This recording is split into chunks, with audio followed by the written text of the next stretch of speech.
العالمين والصلاة والسلام على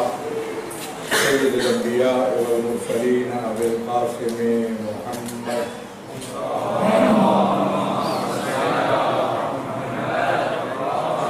وآل الطيبين وصحبه المنتجبين. أما بعد، فقد قال الله تبارك وتعالى: واعتصموا بحبل الله جميعا ولا تفرقوا. توفیق الہی ہے کہ مجھے تقریب میں محفل میں شرکت کا موقع نصیب ہوا اور آپ برادران طلاب عزیز کا، علماء کرام کا نزدیک سے دیدار ہوا. لائق تحسین ہیں ہمارے عزیز یہ سو کے برادران اور خاص کر ہمارے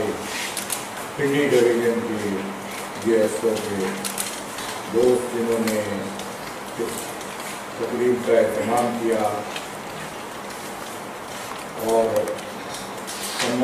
مجھے یہ سن کر خوشی ہوئی. ابھی مجھے پتہ چلا کہ اس محفل میں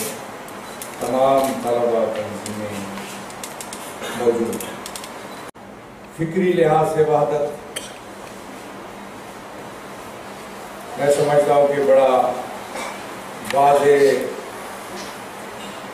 پیغام واحد الہی میں موجود ہے کہ ہمیں اللہ کی رسی کو مضبوطی سے پکڑنا چاہیے. ہماری فکر، ہماری سوچ، ہمارے عقائد اور ہمارے نظریات، بنیادی نظریات جنہیں ہم ارتکازی نظریات کہتے ہیں، ان کے اندر ہمیں وحدت اور اتحاد کا ثبوت دینا چاہیے اور اس وحدت پر کسی اور چیز کو، کسی فروعی اختلاف کو، کسی جزئی نوعیت کے اختلاف کو اس پر ترجیح نہیں دینی چاہیے. ہماری مشکل یہ ہے کہ ہم مانتے ہیں، پڑھتے ہیں کہ ان الدین عند اللہ الاسلام، دین اسلام ہے اور سب سے زیادہ ترجیح ظاہر ہے دین کو ہے. اس آیت میں بھی اسی طرف رہنمائی کی گئی ہے کہ ہمیں فکری لحاظ سے، عقیدے کے لحاظ سے، سوچ کے لحاظ سے اپنے اندر اتحاد پیدا کرنا اور جو مرکزی، ارتکازی، بنیادی نوعیت کے جو عقائد ہیں ان کے مضبوطی سے ہمیں قائم رہنا. لیکن ہماری مشکل یہ ہے، اختلاف وہاں پیدا ہوتا ہے جب ان ارتکازی عقائد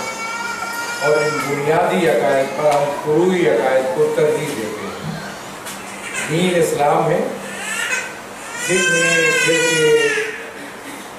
یہ جزئی اور جزیات میں اختلافات، فروعی اختلافات، یہ دوسرے مسئلے ہیں جن کو گوارا تو کیا جا سکتا ہے اگر کسی علمی دائرے کے اندر ہو، اگر وہ کسی تہذیب کے ماحول کے اندر ہوں، تہذیب کے انداز میں ہوں، علمی دائرے میں ہوں، تو ان فروعی اختلافات کو برداشت کیا جا سکتا ہے. اور اگر یہ حد سے بڑھ جائے اور لوگوں کے درمیان انتشار، فکری انتشار اور ایک اختلاف، ایسا اختلاف جس سے معاشرہ جو ہے وہ پریشانی کا شکار ہو، اضطراب اور بے چینی کی کیفیت پیدا ہو، اس سے ظاہر گریز کرنا چاہیے. ہماری مشکل یہی ہے کہ ہم انہی جزئی مسائل میں ان کو بیان کرنے میں ہمارا انداز ٹھیک نہیں ہے،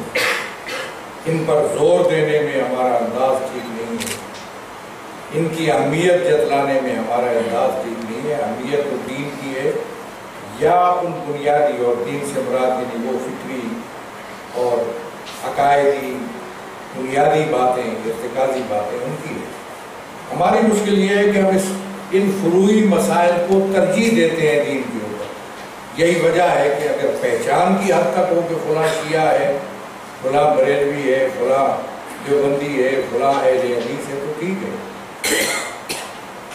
وَجَعَلْنَاكُمْ شُعُوبًا وَقَبَائِلَ لِتَعَارَفُوا. قبیلے اگر ہیں تو ان میں بھی یہی بات کہ اگر کی حد تک ہے، پہچان کی حد تک تو ٹھیک ہے، لیکن جب اس کو ترجیح دے دیں ہم دین کے اوپر کہ دین ایک ہے اور اس میں ہم فرقہ وارانہ سوچیں، اختلافات، گروہ بندیاں، فرقے، مسلک، مذہب، ان کو ہم ترجیح دیں اور ہم اس زاویے سے لوگوں میں تفریق کریں، تو میں سمجھتا ہوں کہ یہ وحی الہی کی نفی ہوگی۔ مولا امیر فرماتے ہیں کہ اما انسان کی دو قسمیں، تیسری قسم مت بناؤ، اما اخ لک فی الدین اور نذیر لک فی الخلق، یا وہ آپ کا دین میں شریک بھائی ہے، آپ کا مسلمان بھائی ہے، دین میں آپ کا فرقے میں نہیں، مسلک میں نہیں، فقہ میں نہیں، کسی اور چیز میں نہیں۔ فقہ تو ظاہر ہے وہ دین کے آگے تشریحیں ہیں اور تعبیریں ہیں، جو ایک تعبیر میری ہو سکتی ہے، ایک آپ کی ہو سکتی ہے، وہ تعبیریں ہیں۔ اما اخ لک فی الدین، یا دین میں آپ کا بھائی ہے، یا نذیر لک فی الخلق، یا آپ جیسی مخلوق ہے اور آپ جیسا انسان۔ یہ دو قسمیں تو انسانوں کو کر سکتے ہیں، اس سے ہٹ کر دوسری قسمیں کرنا جس کی بنیاد پر آپ انسانوں کو تقسیم کریں، تعارف ٹھیک ہے، شیعہ سنی فلاں، لیکن تقسیم کرنا لوگوں کو اور بانٹنا، ان عنوانات اور ان مفاہیم کے ساتھ قطعاً درست نہیں ہے۔ علی ابن ابی طالب کو قرآن بھی اسی بات کی طرف ہے۔ بہت لمبی طویل گفتگو ہو جائے گی، میں سمجھتا ہوں کہ فکری لحاظ سے اسی لیے یہ جو ہم نے اتحاد و وحدت کی محفلیں سجائیں اور ہمیں یہ افتخار ہے کہ ہم اتحاد کے بانیوں میں سے ہیں، اور یہ تاریخی حقیقت ہے کہ پاکستان میں ہم اتحاد کے بانیوں میں سے، اور جیسے مولانا نے اشارہ کیا، میں کہتا رہتا ہوں کسی کمزوری مجبوری کی وجہ سے نہیں، اور بلکہ ہمارا مشن ہے، ہماری ذمہ داری ہے، وحی الہی ہمیں اس کی طرف رہنمائی کرتی ہے کہ جو مشترکات ہیں ان پہ ہم اکٹھے ہو جائیں، جو اختلافی باتیں ہیں ان کو اپنے گھر تک رکھیں، ان کی بھی کئی طریقے، گھر تک رکھنا، اپنے ماحول میں رکھنا، اور میں یہ سمجھتا ہوں کہ جب اس قسم کا ماحول ہو جہاں تمام لوگ اکٹھے ہوں تو وہاں نعرے بھی مشترکہ نوعیت کے ہونے چاہیے، اور گفتگو بھی ایسی ہونی چاہیے جو مشترکہ نوعیت کی ہو۔ لہذا یہ بہت ضروری ہے، اور ہم نے جب اپنی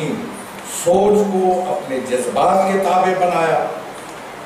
اپنے خواہشات اور جذبات اور اپنی محبت عقیدتیں قیمتی ہیں،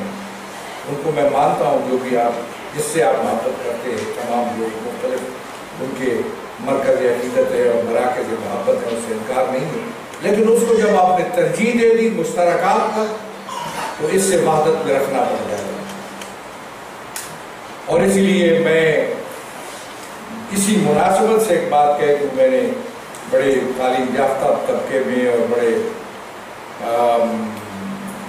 اعلیٰ مناصب کے لوگوں میں نے کہا کہ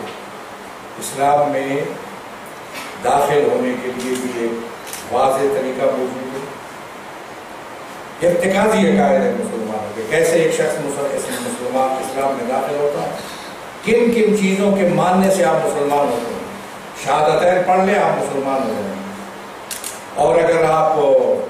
شہادتین کا،